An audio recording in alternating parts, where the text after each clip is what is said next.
Welcome back to Life Lanes, the brotherly guide. We're your hosts, Justn and Dom. And on today's episode, we're going to be chatting about the subject of nostalgia. Nostalgia is really like sedimentary feelings for the past.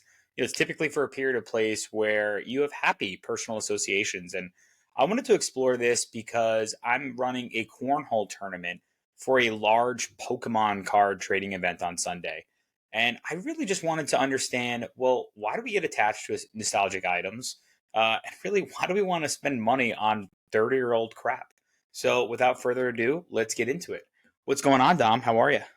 Oh, not too bad. Living the dream, dreaming to live. I wanted to ask you, this is not regarding to nostalgia, but I forgot to ask you last time we spoke. Have you ever had a Celsius, the It's a drink? drink? Yeah, the energy drink. No. I had one yesterday for the first time. I get the hype. They're really good. I That's had not the Logan Paul one, is it? No. This is like just the C. I think it's like 200 milligrams for like 80 calories or something. I had a guava. Just 200 strong milligrams of suggestion. caffeine. Yeah. Give it a shot. Like cleaner tasting. It tasted like a really good seltzer because it's carbonated. And I'm not into energy drinks, but I had a 6-hour drive home and got one at a gas station. You know what? I understand they're a publicly traded company and they've been crushing it. And I kind of get why. Good product. I mean, why don't you just get a coffee? They didn't have hot coffee, or they didn't have coffee in the fridge either, which was Oh, it weird. was like a gas station. Yeah. So, just there you go. But anyway, No, I haven't. I think the Logan Paul one is prime. yes, and it's terrible. Izzy always says, "Let's get primed," and he gets primed. He gets one. I love how it's a verb. Yeah, let's get primed. But I wanted to talk about nostalgia today because, as I said in the intro, there's a maybe 1,000-person event on Sunday at a brewery, and the people are coming from around Long Island, probably around Metro, to like buy and sell Pokemon cards and Pokemon nostalgia and play old Pokemon games. And I'm just like, wow, like it's pretty crazy because you and I will always like pass jokes or Instagram posts or whatever it is about things from our childhood. And I wanted to explore kind of the emotional connection for that and then really get into like the financial side because since COVID, that's been like a big topic of conversation. I did a little research on why that happened during COVID and all that, but wanted to get your first thoughts. Like when I say nostalgic items, and it's probably something from our childhood, what do you think of first? Well, I think we need to categorize it, based off of toys, versus other things, right? Because you can have nostalgia about like an event, That's like true. like an old birthday party or something like Or that. music, yeah, a band from your childhood, like anything good with positive memories, right? Right. And for me, like mostly it's about events. So like I remember our karate parties and I remember, certain birthday parties at laser tag and you remember PAL where we just played like Mm. capture the flag and things like that. But from a toy standpoint and nostalgia, the ones that come to mind are Pokemon, obviously, Beanie Babies, Hero Clicks, which is like a nerdy superhero little miniatures game that we used to play. Video games, but I still play video games, so it's hard for that to. I feel like nostalgia has to be something that you no longer do. Mm. That's my take on it. Yeah, I think so. When I was doing this, and so I did a deep dive on Pokemon, Beanie Babies, and baseball cards, just because. Throw Yu-Gi-Oh in there. Why not? Whoop, we don't have a guy on the pod, so we could put it out there. Um, we're both right early. Wait, What? there was a quick about Yu-Gi-Oh. Oh God. So I went to trivia and they put up a picture of Exodia and they were like name like this card. That was Oh basically the yeah. question. Done. and the guy was just like, I'm sorry for all of those people who had to prove your nerdiness to your teammates. Sorry, continue. I think to your point, there was a very brief moment, like a 2 week period, where Lindsay and I were watching Fresh Prince of Bel Air on Hulu or Netflix, and we're like, why the hell do we want to watch this? I mean, it just brings back good memories. And I remembered a lot of the episodes. I was like, oh, this is the episode where this is going to happen. We haven't watched that in 20 plus years. And it's like amazing how your brain can connect to that just because it was a positive memory. And maybe I watched that one episode 2 to 3 times in my life. and how many Mm. years ago. And it's like, to your point, when um, it could be anything. I remember like 50 Cent will come on, or old Eminem songs from when we were younger, and I just know all the lyrics still. I'm like, well, Yeah. that's nostalgia still. Yeah, I know. Songs really have a sweet spot when it's like I haven't heard this song in 10 plus years, yet I still remember this rap lyric, Yeah. like Smack That can come on, or In Too Deep by Sum 41. I could still Wow. like sing the whole song, and I haven't heard it in like so long, but Yeah, I think, and when I was looking through some research and such, really like nostalgia really starts kicking in your late 20s, early 30s, because it's a huge like next step, and where you're really adulting, quote unquote, and you're trying to find something to connect you to typically happier and simpler times, aka when you yeah. were a child. And then like I also think about the whole, and we're not there yet, but a midlife crisis, and I see a lot of folks, at time. Typically, it's like cars or something like exhilarating, but maybe someone will spend some money on something that makes them feel younger, right? And assuming Right. mine is Lego, I spend way too much on. Well, I don't spend too much on Lego. It's like crappier Lego, but it brings me back to like happier, simpler times, and it's fun to do. Well, I think it's like you still have those interests that you have as a child now, or like as a teenager or whatever, an adolescent, but now you have fuck around money, Yeah, where it's just like I can actually buy something for $300 and it's not gonna like break the bank, and I can like really enjoy some. Like for if you're like a midlife crisis and you're like, oh, I always wanted like a Pokemon pinball machine, and yeah. you You just have a buy couple it, thousand yeah, and you're bucks. like, Why oh, not? I bought it now. Yeah, yeah. So speaking of money, let's do a little maybe over under. So three topics, three according to like at least my research. We'll say plus or minus, but I'll give you like a number and then the item. You tell me you think it's more or less. So the highest sold Beanie Baby. It's a Princess Diana Beanie Baby. Over under 300 grand. Over 500 grand Wow. for a stuffed, like, let's just break this down, right? A stuffed bear. I don't know how many were made. I'm sure exclusivity was part of it. Oh, of Um, course. but like, and that's what drives price. We'll get into all that in a second. But it's just amazing to think about, like, a 6 inch, not even a 4 inch stuffed fabric that is like literally that's all it is, right? It's just valued because other people don't have it. Okay, baseball cards, and I think this might have changed, but I don't know. So it's a Honus Is it Wagner. the Honus Wagner? Yeah, Yeah. yeah, yeah. Do you know the Yeah. price? It's over $1 million, maybe $2 million, $3 million. 3 million. Yeah. Insane, insane. I remember that's been there for a while. I I thought don't know so. if that's the same one. Too bad we don't Yeah, have our baseball nerd with us. I think a LeBron card was not that much, but there's a show on Netflix, something about like it's not a pawn store, but it's like a collectible type store. It's actually a fun show. Watched a Hmm. couple episodes of it, and a lot of it is sport trading cards. Hmm. And there's a cool like set of LeBron jersey pieces. So like a jersey from Miami, a jersey from LA, and then you Oh, connect them that is all cool. together, and then like Oh, that. So it's there's like this one guy Exodia. who's on the hunt for the last one, and him and Drake spend $1 million on cards, just like packs, and they just start opening them up, and they don't get it. Dude, I mean, you should see Brett and Tyler when they get into their moods, because there's like a store like right on Willis Avenue.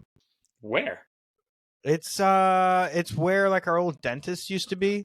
Oh So it's wow, like it's pretty close. yeah, I'm gonna go And visit. like Tyler's like good friends with the owner now, and like he offered him a job, and he's just like, yeah, it's like you can just lock up the store if you want. Wow. Oh, I want So to visit there. All right, Pokemon card. It's so it's a look. Charizard. It's actually a Pikachu. It's an Oh, illustrator card. lame. Yeah, It's right. not more than Honus Wagner. No, and it is more than Honus Wagner. More than $3 million.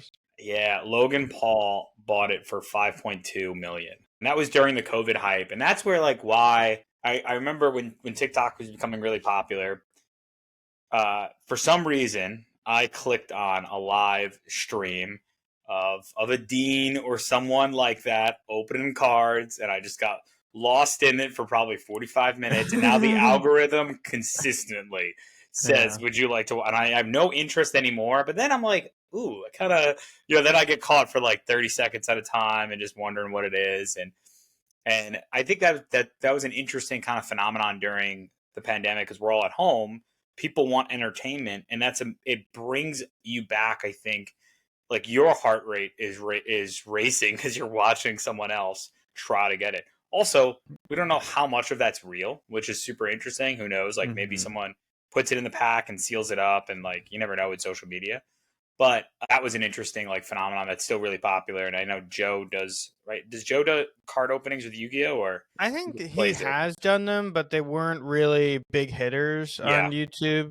He gets more of his views from the Master Duel, where Hmm. there's like videos of him actually dueling. Um, Real quick though, I think as we get older, we tend to not open our horizons more. As in, like, we'd rather just do things that we've previously done.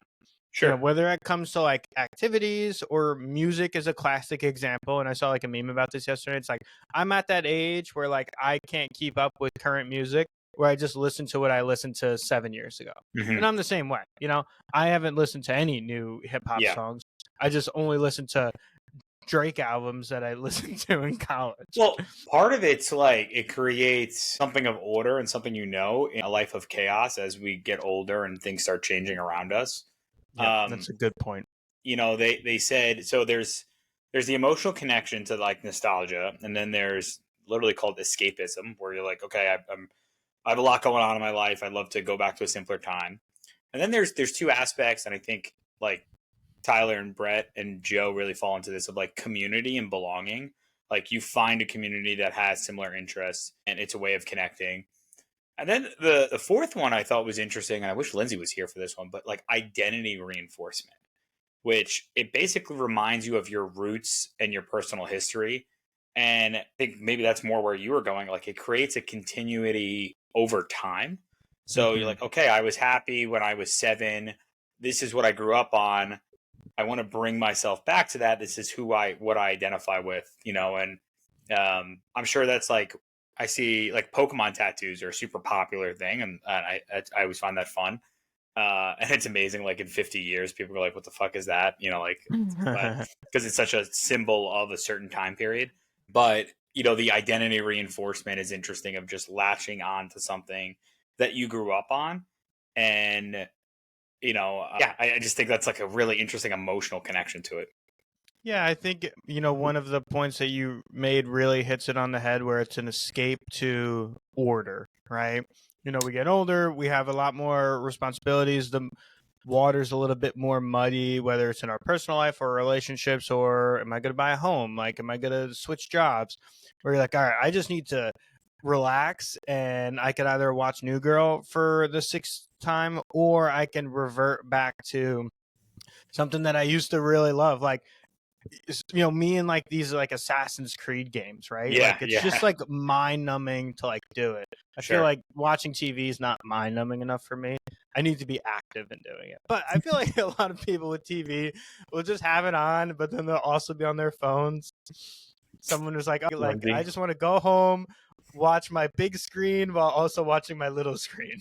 Yeah, and I mean, you're obviously not giving your attention to either, so you're not digesting it. Like a big thing about when we watch shows together, don't want our phones anywhere near us, especially Yeah. just, Lindsay gets a distraction. Like if a text comes up, she'll want to respond to it. That's just her personality. Me, I'm like, fuck it, I don't care. Like I'm watching Game of Thrones. This is my time, but that's an attention Hmm. thing, probably. Um, Hmm. yeah, I wanted to. So I did a little research on, and again, I wish Dean was here for this, but like PSA, because I really didn't know too much about it. I still know vaguely about it, but like PSA.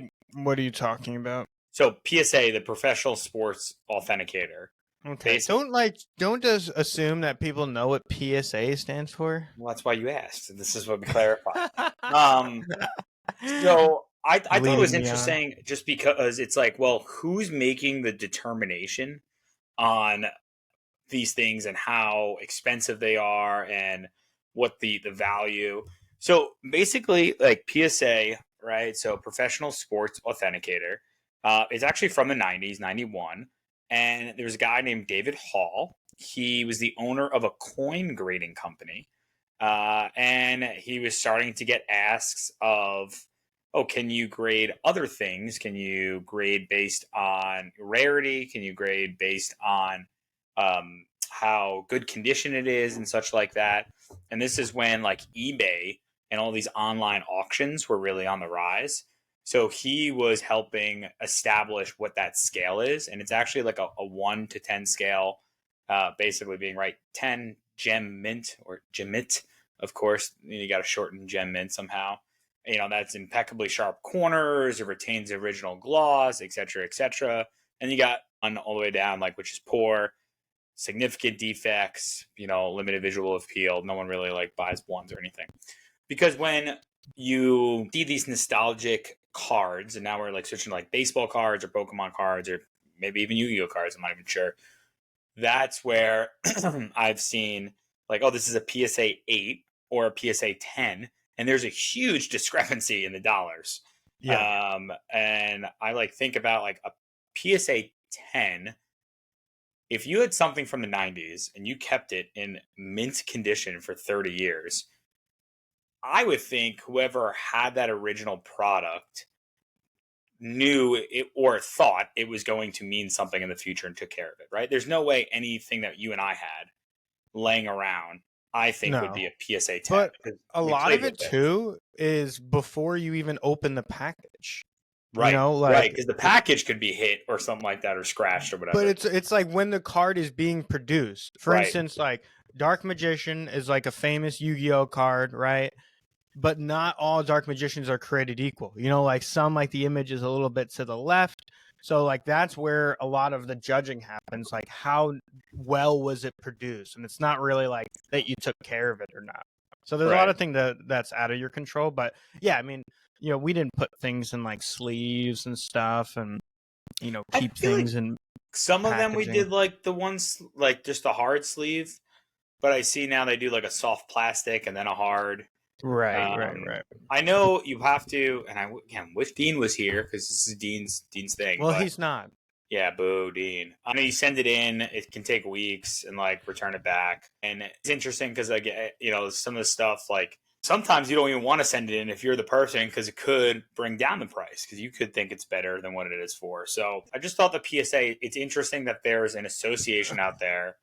I'm sure a very Yeah, but lucrative no business. one's gonna buy it if it's not professionally graded. I don't think that's true. I mean, if you know more than the seller, and and the seller's just selling it for let's call it Yeah, a I mean, thousand if you bucks. catch, but like anybody who's like serious, Yeah, I I guess mean, you so. have to be kind of serious to be like, all right, I'm gonna sell these For a cards, thousand unless, dollars. yeah, unless you're selling them, at Yeah. Facebook Marketplace or something.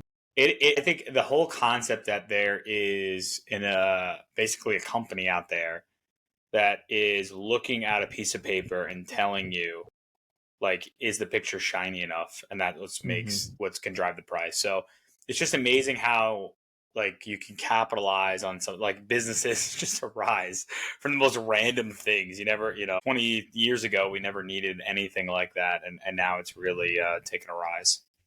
Yeah, I know they have like a guy who's like their Yu-Gi-Oh guy at one of their nerd stores, and they're like, oh, like Johnny's there today to do grading if we want.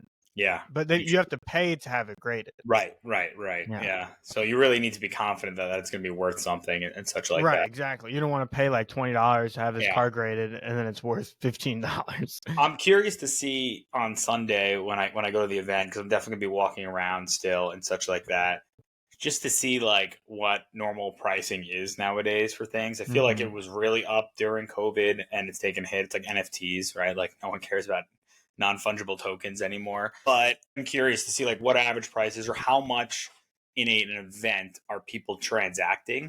Because like on Hmm. social, you can see like, of course, it's one out of every maybe thousand transactions they're posting, but you could see people negotiating for thousands of dollars at a time. And it's like, first of all, they have just thousands of dollars of cash in their pocket walking around, which is pretty crazy. But the fact that like people are just so willing to do that is really interesting. Maybe they're financing it. Who knows? Yeah, I do you think like let's go to nostalgia and like maybe Beanie Babies or Pokemon cards or whatever. Pick a object, a tangible object. Do you view them as investment vehicles? Do you view them as just buying like with fuck you money? Like, what's your thoughts? Well, it depends. Like, are you talking about when we were kids, or like if I were to buy something now? Now, like if you're right, you're 30, you have disposable income. What do would you ever, if you saw a Charizard or maybe a different card, like something you're like, oh, I want that, or would you buy something to display it as a nostalgic like trophy for yourself? Okay. I think, and this is like somewhat of a different topic, but we had so much shit growing up as far as toys go, Yeah. and we didn't really think about the resale value of it and what it would be worth 10 years, 15 years, 20 years later. For instance, I'll never forget how you sold a Nintendo 64 at a garage sale for $10, and now they're worth like $150, and like each game is like $50. Hmm. So it's kind of like a crapshoot. But then we had like a ton of Beanie Babies as well, and those aren't really worth anything. So I think it's maybe luck of the draw. Maybe now, hindsight's always 2020, right? You're like, Well, oh, how do you know that as a kid? Also, like, exactly, shouldn't your exactly. parent? It should be your parents. Yeah, but they're not looking at it like No, but a 10-year-old's not looking at it either. I mean, it's no, pretty and sophisticated parents are if you just are. like pack rats, where they're like, oh, like, or they're the opposite. We're like, we They got to want to get get rid of rid this of it. shit. We have too That's much what it stuff. is. Yeah, Yeah. yeah. So I think now we realize that anything Super Mario is going to retain value, anything Pokemon is going to retain value, but it's just like, remember Rescue Heroes? Like, Oh yeah. were those going to retain value? Like, who knows? Bring him So back.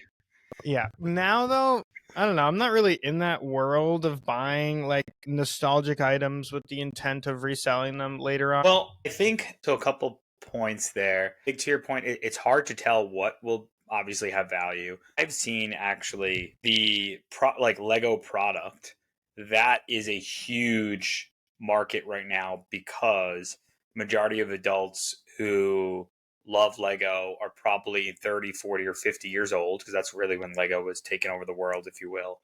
And there's sets like from our childhood that are going for 2 grand, and people are Mhm. paying for them with no intent of opening the product up or using it, but thinking it's going to go up in value. And supposedly, like Lego has been a better investment than the S&P 500 over the last 20 years, which is kind of funny. Um, but I think it's such a crapshoot because there's so much product out there. You know, do you think I wonder if the things like Bluey or like what are kids into now that could be the value, but also everything is so digital. Yeah. So when it comes to tangible product right now, and this is just my unawareness. Like I don't know what's out there that could even be something to buy, put away for 30 years, and maybe it's worth something in the future. I Um, mean, I feel like people are gonna want those types of things, like say like a GameCube, right? Like a GameCube can't hook up to a regular TV anymore. Good You point. need like a converter. However, it's like the most expensive that it's ever been. So, I don't know. I mean, maybe Bluey's like a little too. Those Yeah, people are I don't too know. young I right just picked now. something for children. Yeah, I don't really Yeah, know what children are into. yeah, yeah. I think something when I was kind of thinking about this was actually like Andre and Anya and their Funko Pops because they have like a huge Hmm. wall, and I know a lot of different people who are into Funko, and a lot of folks will buy them and resell them. Like that is a ongoing actual market right now. Now that's less Yeah, about nostalgia, more about scarcity. Like yeah, people will wait online, like a virtual line, and there's only 1,000 of that Funko Pop made, and then they purchase it and go, and then they resell it. yep. It also, I think of like sneakers as a product potentially as that nostalgia because people are buying Jordans from the 90s and super into it. And now they're making so many limited edition shoes that people are purchasing them, whatever for $200-300. No problem. Like people buying sneakers for $300 and then in hopes of selling them for 1,000, a couple months later. I do you like Funko Pop, or I guess you don't have any. Like is a weird term. What do you think about Funko Pops? I think they're ugly. I used to really hate them, and I think they're kind of cute. Oh, I like the up guy. I would never like buy one, but if someone bought me one of like Iron Man, I would Yeah, put it on it's my shelf. cool that they're like so many different ones where you Yeah, can get like really. personal with it? Like, you like some character from some Right. TV show? Oh, Stitch. That was a cute one. Oh, this Yeah. Vaporeon. See, like there's some cool ones. Dude, I like fucking this guy. Pain. Pain.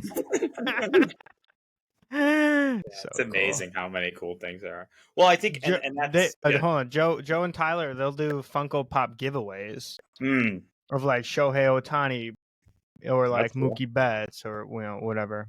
Nice.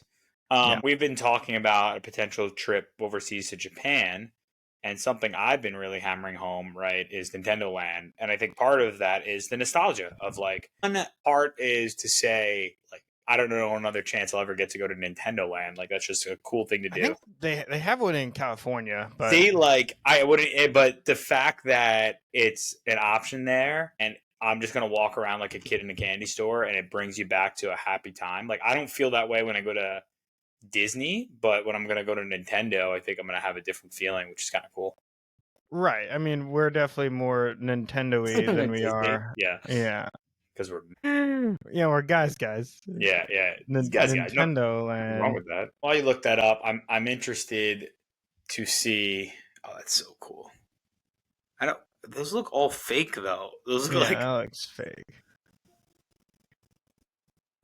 I guess. Oh, that the third picture is real. That looks real. Yeah. Ah, doink. Hmm. Hmm. I'm excited. Well, Um. I'm excited to do the go karts. Yeah. My buddy Nick did that. He was giving me a couple tips on that. Yeah. I think just like on the topic of nostalgia and maybe to wrap some of this up, I'm curious what the future is.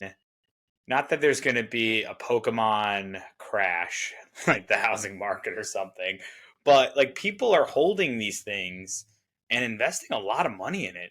And unless Yeah. there's a buyer on the other side, it means nothing, right? That's always, it's just what I always find it interesting about like what value is, right? Because it's just what someone's willing to pay for it. So, like for example, I have a bunch of like Lego minifigs that I still have. I know it's not like a nostalgia thing. Oh, well, I'm sorry, it is a nostalgia thing. It's not an economic thing. I just have them in my closet and some on my desk because they make me happy. But I have no intention of selling them, and I don't even they're from my childhood. I'm curious to in 5 years, are people still going to be opening up Pokemon cards and feeling some sort of way? Maybe, or maybe it switches, and people have invested a lot of money into it. I think Pokemon is here to stay, unless there's like a huge scandal with Nintendo. Each of the video games like Blue and Red, they're all worth like $100, $150. Even like ones that are like basically ones that are created for systems that no longer exist Mm. are more valuable. Hmm. So, like, I was trying to get Pokemon Black and White, which came out after we were like Yeah, a thing, I don't know that was but a thing. like the cheapest one is like $90. And I was like, God damn. But that's because it's for the DS, which they don't Hmm. make anymore. But hold on. So think about that $90. You're how many hours do you think you'll spend playing that? 50 hours, 40 hours.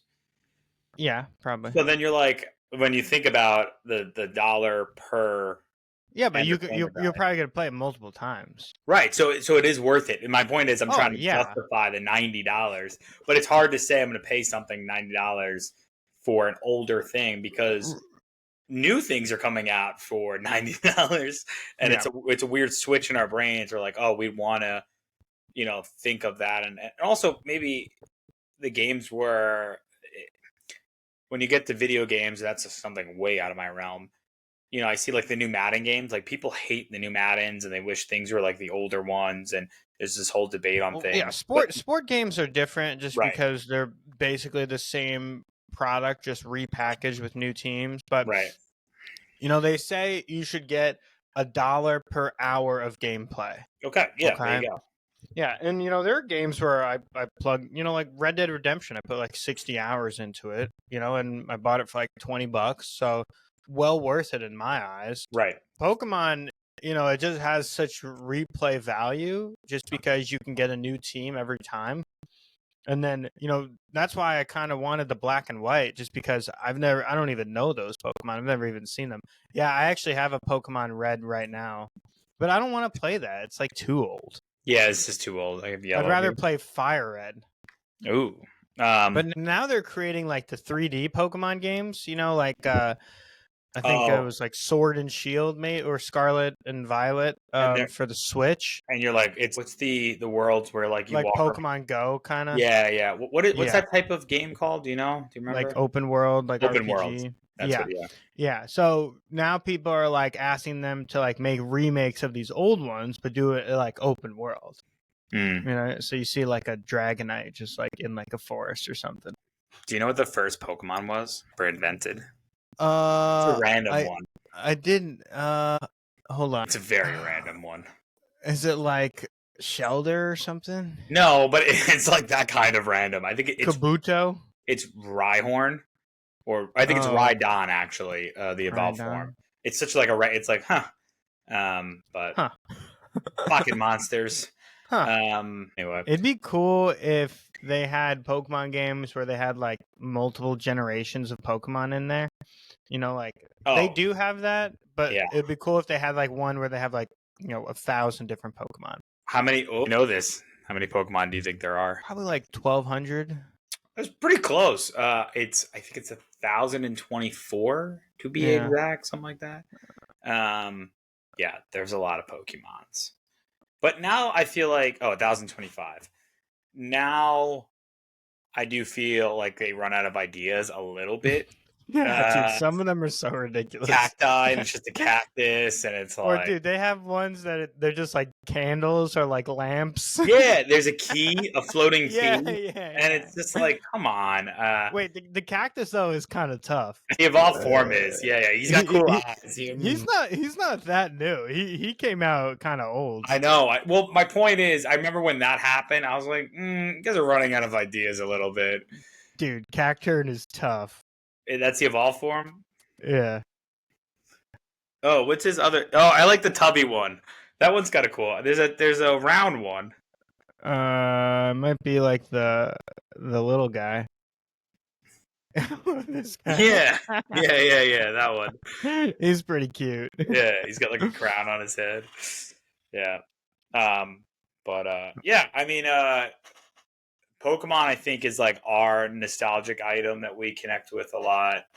Obviously, people are into baseball cards, or like to your point, like there's music, there's video games, and all that kind of good stuff. But even activities, like something you used to do as a kid. For example, like bowling is an interesting one for us, just because we did it as a kid, and it's not like we were ever professionals or like anything really good, but it was something that when you come home, we do seem to do. But now it's almost transitioning into the pickleball, and like how that's becoming a different topic of entertainment and such like that. Yeah, I think it's on that one, it's more of just what can everybody do. Like we're not just gonna play like pickup basketball or something, or everyone's like decent enough at bowling, everyone's decent enough at pickleball, except I get my ass whooped every time. Pickleball is tough because team games are hard if there's discrepancy definitely in talent. a skill discrepancy. Yeah, Yes, especially one like pickleball where you can consistently target. yeah, because like then like you feel like a schmuck for like letting your teammate down. Yeah. And then you feel like a schmuck if you're covering your less skill set because you want them to play. So that's also a problem. Like when men won't let the woman hit. Like that's a big thing in mixed doubles. Yeah, I mean, I just think that makes you look like a dick. Yeah, but that's the way to win, unfortunately. So. Well, yeah, if you're doing like a league, but like if you're playing like pickleball, no, who cares? Yeah, just have fun. Yeah. Any other topics on nostalgia, Dom? What'd you think? No, not really. I mean, I think it just kind of comes down to, again, trying to escape the chaos that we have in our, young adult worlds, and we're looking for that escape. Yeah. And I mean, we didn't grow up watching Netflix, right? That wasn't like a thing. So I bet you in 10 years, that's what their nostalgia is going to be like. Oh, like I'm going to go back and like watch The Office for the 11th time. And not that there's anything wrong with that. I feel like you've been calling me out, new girl in the office. I also think, as we get older, we start to give a shit less about what other people think. Where like, you know, if I was like 18 and like to play Pokemon, I'd be like, oh, people are gonna think like I'm a weirdo. But Hmm. now, like you're older, like maybe you You're have a cool if wife, you got a Pokemon thing on. Yeah. yeah, it's just like I don't give a shit, like that's what I like to do. I feel And like it's a talking, like people are actually, to your point, when you were in that tweening age where you're like, I'm supposed to grow up and not do childhood things. Now it's cool to be connected to your childhood again because we're well, at that as age. long as you're still like getting your business done, Yeah, if you're a you functional know. human being. Yeah, yeah, yeah. Yeah. I mean, yeah, exactly. If your inner nerd comes out, like that's great, because I think a lot of us do have this inner nerd that we're afraid to display to the world, and us displaying it makes it okay for other people to display it. True. Much love. Tr- True. All right, you want to wrap it up? Yeah. Thanks for talking about nostalgic items with me. Yeah, no problem. This was good. I just, I started playing The Last of Us. I guess not really a nostalgic item, but it's nostalgic for some people. It came out for PS3, so Hmm. Up to PS5 or the OG. that's another one. PlayStation, yeah. PlayStation 2 though was the system. Well, that was the first one that was a DVD player, which was a Yeah. game changer. Yeah. Yeah. That really changed the world. Cool. Wrap it up.